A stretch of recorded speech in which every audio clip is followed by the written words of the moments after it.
Pozdravljeni. Na veliki nagradi Španije smo bili ponovno priča trku med Carlosom Saincem mlajšim in Charlesom Leclercem. Poglejmo si skupaj, kaj vse se je zgodilo in kaj se morda tudi skriva v ozadju.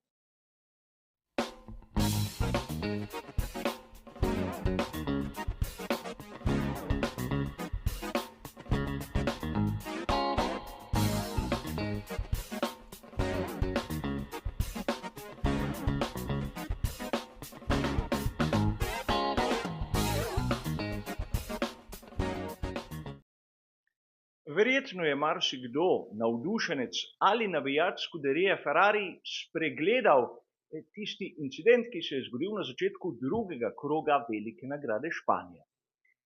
A brez skrbi, Charles Leclerc je po dirki s svojo izjavo poskrbel, da ta dogodek ni odšel tako neopaženo v pozabo. Verjamem, marsikdo se bo sedaj začel pritoževati nad tem, da se zopet ukvarjam s skuderijo Ferrari.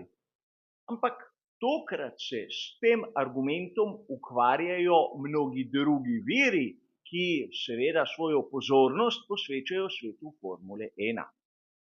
In gre za zadevo, o kateri smo že govorili in k kateri se bomo verjetno v prihodnosti še vračali. A poglejmo si najprej, kot običajno, vse tisto, kar se je zgodilo na progi in kar pišejo viri. In da ne bo pomot tisto, kar je zabeleženo v raznih fotografijah oziroma v raznih člankih, bo v tem prispevku prikazano z barvno sliko. Ko se bo ta spremenila v črno-belo, kot ponavadi pomeni, da izražam tisto moje osebno videnje in moje osebno mnenje.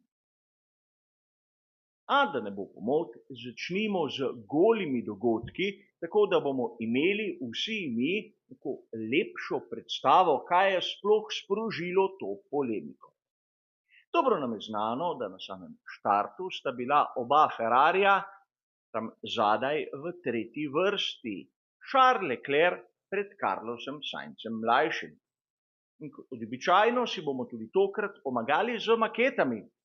Imam na razpolago tudi posnetek incidenta, ampak dvomim, da bi ga prijazni algoritem YouTubea pustil objaviti. Zato si bomo uporabljali tisto klasično metodo, kjer bo seveda bolid številko 16 predstavljal Charlesa Leclerca, bolid številko 5 Sebastiana Vettela pa Carlosa Sainza mlajšega, ker bolida Sainza nimam in 5 ali 55 je približno podobno.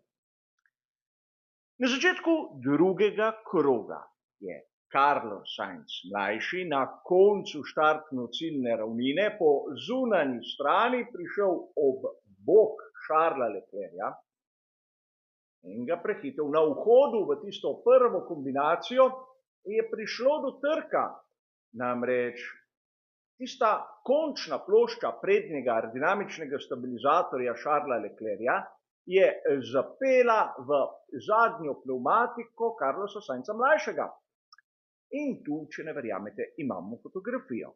Carlos Sainz mlajši je na to moral presekati šikano in se je kasneje vrnil na progo. In to Charlesu Leclercu ni bilo všeč.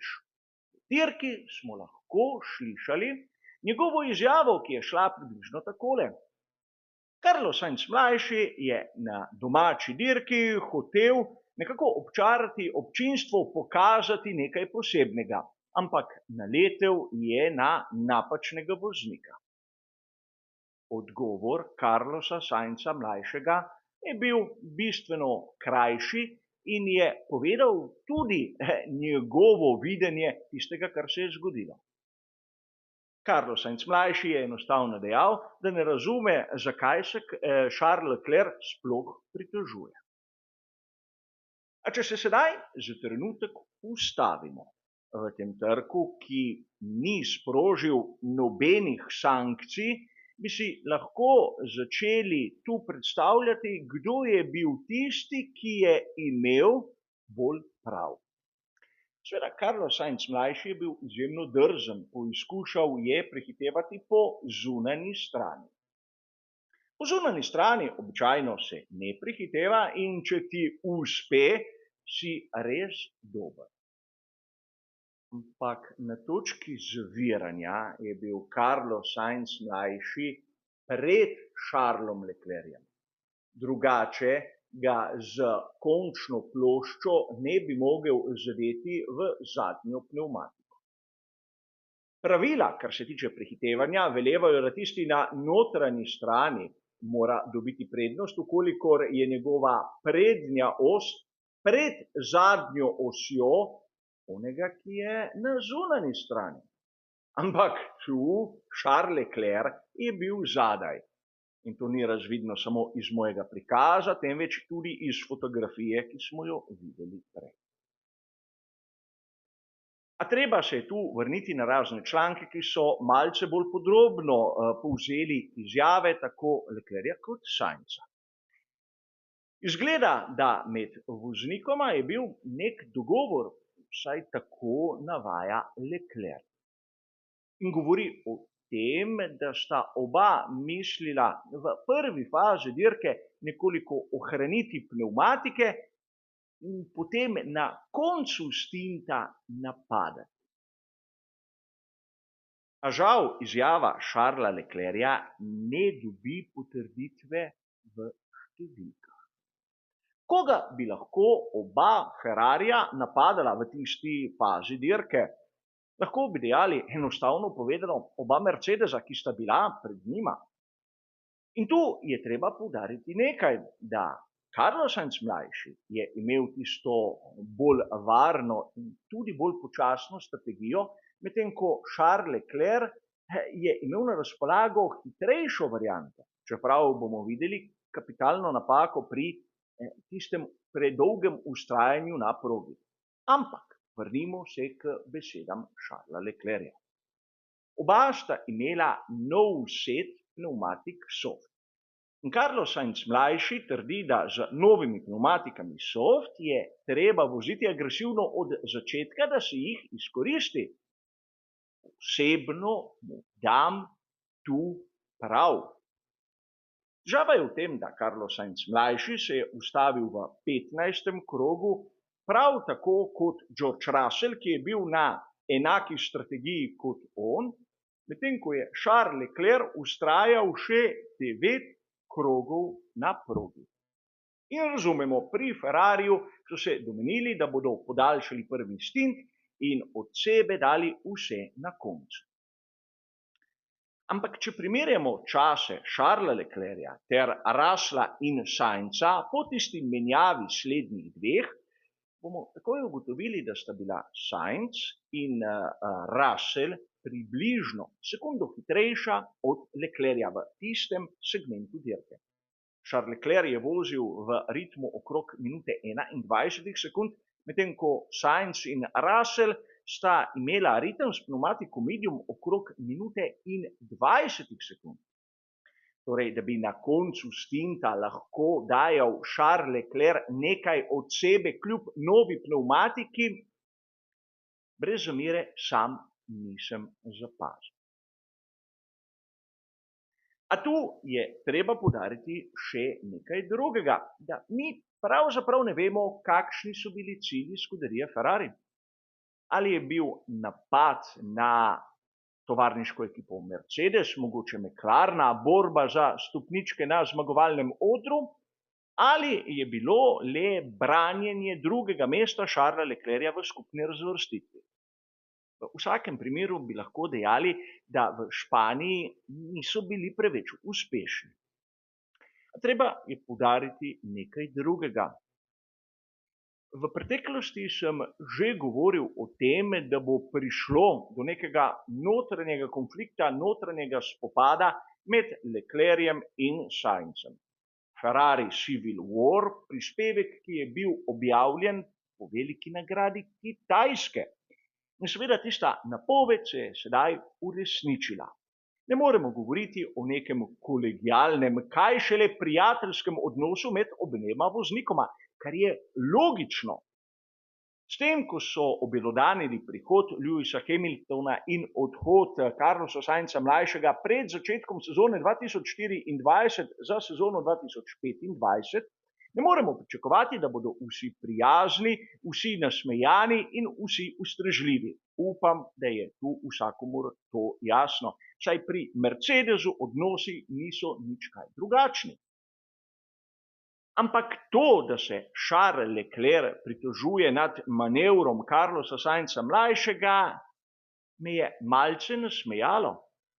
Namreč, se kdo izmed vas spomni, kaj se je zgodilo na veliki nagradi Italije v sezoni 2023, torej preden se je že vse skupaj začelo, preden smo sploh vedeli o tej menjavi in vsem ostalim. Namreč na koncu dirke in ne na začetku je bil Carlos Sainz mlajši tretji in napadati ga je začel njegov moštveni kolega in mnogi avtorji, mnogi novinarji pri tem napadu, ki je bil bistveno bolj oster in bolj nevaren od onega, kar smo videli v Španiji, ni videl nič spornega. Seveda, če tisto ni bilo sporno, je to, kar smo videli tu v Španiji, sporno še manj. In takrat je Leclerc zagovarjal tisti svoj dirkaški duh. Tu ga je verjetno pokazal, kajti Sainz ga je v prvi fazi dirke prehitel in to ga je po mojem skromnem videnju bolelo. A mnogi navdušenci, sledilci kanala, predvsem navijači Scuderie, so verjetno mnenja, da sem sam izjemno kritičen do Leclerca in mnogokrat tudi do Scuderie Ferrari. A tokrat bi vam rad povzel tisto, kar je v svojem blogu napisal Leo Turini. In Leo Turini je velik navijač Charlesa Leclerca in seveda fanatičen zagovornik Scuderie. Dejal je nekaj, kar je meni osebno dalo misliti. Povedal je, da pravi Ferrari je tisti, ki smo ga videli v Le Mansu in ne ono, kar je Scuderia pokazala v Kanadi in v Španiji.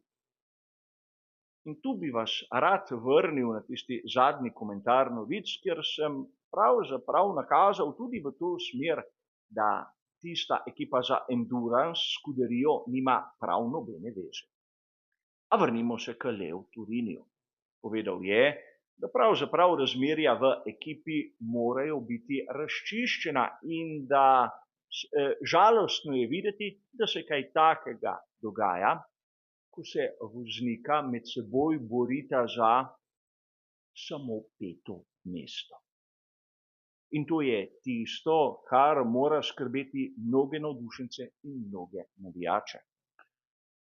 Po debaklu v Kanadi je verjetno marsikdo pričakoval, da v Španiji bodo zadeve bistveno drugačne, bistveno boljše.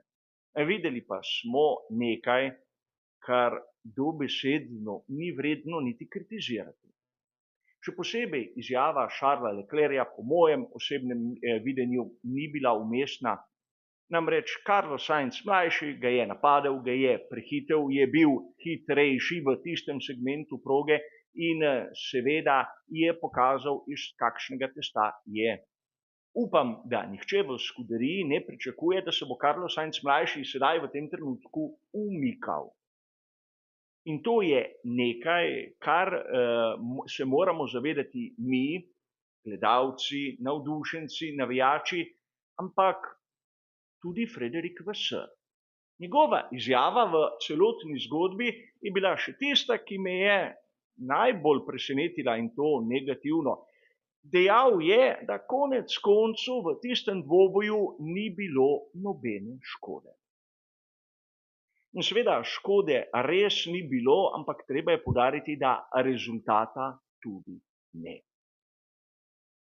A vidimo lahko, da situacija ekipe, ki bi morala biti po mnenju mnogih tisti prvi zasledovalec Red Bulla, so vse prej kot rožnate. S takimi odnosi, s tako hierarhijo v ekipi težko pride v boj za naslov svetovnega prvaka, še posebej, ker se rabi drugega voznika. A verjamem, mnogi ne boste takega mnenja, ampak zato imamo komentarje. Kar se tiče tega dogodka, ki ga je verjetno kdo tudi spregledal, je pa seveda to vse. Hvala za vašo pozornost in nasvidenje.